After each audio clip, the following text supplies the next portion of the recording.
सांगोला उपसा सिंचन योजनेला पंढरपूर तालुक्यातील शेतकऱ्यांनी अर्धनग्न आंदोलन करत तीव्र विरोध केलाय। पळशी येथून उजनी कालव्यातून पाणी उचलून सांगोला तालुक्यात नेलं जाणार आहे। शेतकऱ्यांनी जमिनीच्या भूसंपादनाला विरोध केलाय, तर बाधित होणाऱ्या शेतजमिनीला समृद्धी महामार्गाच्या धर्तीवर मोबदला देण्याची मागणी शेतकऱ्यांनी केली आहे। जलसंपदा मंत्री विखे पाटील आणि पालकमंत्री गोरे यांच्या उपस्थितीमध्ये सांगोला मध्य योजनेचं भूमिपूजन होते आणि त्यापूर्वीच शेतकऱ्यांनी अर्धनग्न आंदोलन केलंय।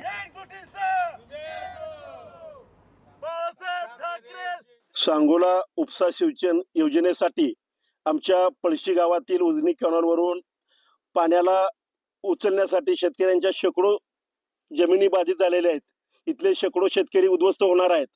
समृद्धी महामार्गाच्या शेतकऱ्यांना ज्या प्रमाणात 5 पट किमतीने भाव दिला त्या जमिनीला, बाधित झालेल्या जमिनीला, त्या पटीने आमच्या शेतकऱ्यांना तसा दर मिळावा, अन्यथा एक पाण्याचा थेंब या ठिकाणी आम्ही उचलू देणार नाही।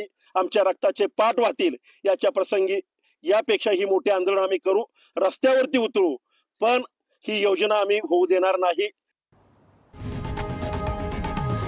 लोकशाही मराठी ऐका, पहा, जागरूक रहा।